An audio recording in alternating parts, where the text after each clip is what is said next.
nous allons commencer une nouvelle leçon sur les aires urbaines. Cette leçon va comporter 6 séances de travail. Cela correspond donc à 6 heures.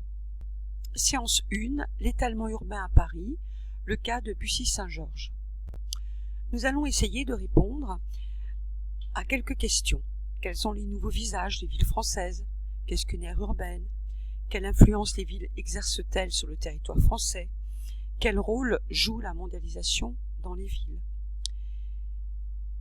Quand on parle des espaces urbains, quand on parle de la ville, il est de plus en plus difficile de distinguer la ville de la campagne, comme vous pouvez le voir sur ces deux photographies. Voilà ici une copie d'écran du site de la ville de Créteil. Créteil est une agglomération qui se trouve dans l'aire urbaine de Paris. Nous sommes en Île-de-France, qui est une région composée de 8 départements et de 1281 communes et qui accueille 11,7 millions d'habitants, soit 19% de la population française. Sur ce document, vous voyez la présence d'éléments qui rappellent la nature, qui tentent d'être récréatifs. Vous voyez des marchés où vous allez pouvoir trouver des produits des producteurs locaux et vous observez également l'organisation des pistes cyclables sur l'espace urbain de la ville de Créteil.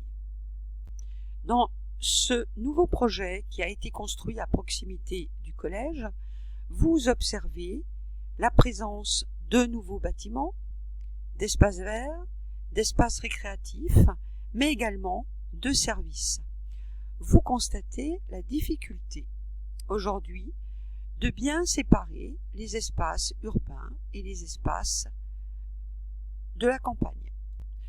Vous allez travailler sur un espace particulier qui est l'espace de Bussy-Saint-Georges, situé à proximité de l'autoroute 4 qui relie Strasbourg à Paris. La population urbaine ne cesse d'augmenter et cela a une conséquence sur l'espace, entraînant une forme d'étalement urbain que les géographes appellent la périurbanisation.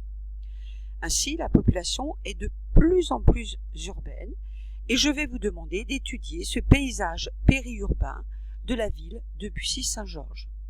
Ces photographies vous montrent la difficulté que l'on peut éprouver à séparer l'urbain, que vous avez ici, et le rural. Pour cette séance, vous allez observer les deux vidéos et vous allez répondre aux questions de la séance 1 du document élève. Séance 2, l'aire urbaine de Paris. Une aire urbaine comprend une ville-centre et une banlieue qui forment ce qu'on appelle une agglomération. Ville-centre, banlieue. Elle comprend également une couronne périurbaine que vous allez retrouver ici et l'ensemble est ce qu'on appelle une aire urbaine. Vous distinguez autour de l'aire urbaine des espaces ruraux. Vous avez ici des déplacements quotidiens qui correspondent aux déplacements des habitants qui travaillent dans l'agglomération. Vous pouvez constater également, par une grande flèche, les dynamiques d'étalement urbain, c'est-à-dire que la ville s'étend sur l'espace environnant, c'est-à-dire sur les espaces ruraux. Paris est une ville-monde, la capitale. L'aire urbaine de Paris s'étend depuis 10 ans. De 1999 à 2009, la population dans l'aire urbaine a augmenté. En effet, au total, l'aire urbaine est passée de 11 140 000 habitants à 12 405 000 habitants, soit une augmentation de 8,5%. Ce sont les communes périurbaines de l'aire urbaine qui ont le plus augmenté. L'évolution démographique et urbaine de la région ont entraîné une augmentation de la population et un étalement urbain. Ce document vous montre la circulation en temps réel et les différentes difficultés liées à cet étalement urbain. La région Île-de-France exerce une très grande attractivité démographique. Les populations sont soumises à la pression foncière et immobilière.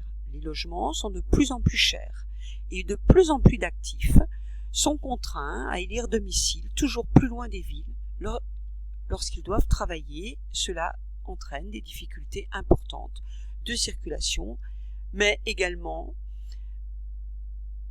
des pertes de ressources naturelles et agricoles et une accélération de l'artificialisation du territoire.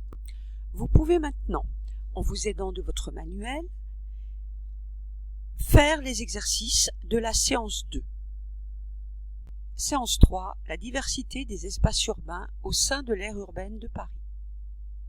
Paris est ce qu'on appelle une ville-monde. Elle domine le territoire sur le plan économique, puisqu'elle concentre la richesse française avec 29% du PIB, mais également les emplois hautement qualifiés avec 36% des cadres et les emplois de la finance. Mais elle domine aussi le milieu culturel, puisqu'elle regroupe les monuments les plus visités en assurant la plupart des grandes manifestations. Pensez à la Tour Eiffel, au musée du Louvre. Elle concentre également le pouvoir politique, puisqu'on y trouve le pouvoir exécutif avec le palais de l'Élysée, mais l'hôtel Matignon, et le pouvoir législatif avec l'Assemblée nationale et le Sénat. Paris est bien une ville-monde par sa population, par son PIB, par le nombre de sièges sociaux des grandes entreprises, mais c'est également une ville-monde qui tente de rester dans les enjeux en développant un pôle scientifique sur le plateau de Saclay. Ce pôle scientifique se développe avec des actions d'innovation, de recherche, mais également le développement d'équipements de transport et de services. Votre travail va être un travail de justification. Je vous demande de mettre en évidence le rayonnement de Paris comme une ville mondiale. Pour cela, vous allez compléter le tableau de votre document et trouver des preuves afin de justifier cette affirmation. Je vous rappelle que justifier, c'est expliquer ou montrer. J'attends de votre part une réponse suffisamment développée avec des arguments et des mots de liaison comme car ou parce que. Séance 4, la ségrégation socio-spatiale. Vous pouvez observer ici des images de la banlieue de Saint-Denis. Vous avez des espaces dégradés, des grands ensembles, des espaces tristes. En effet, dans l'aire urbaine de Paris, on distingue une répartition de la population par catégorie de revenus en fonction de l'appartenance sociale.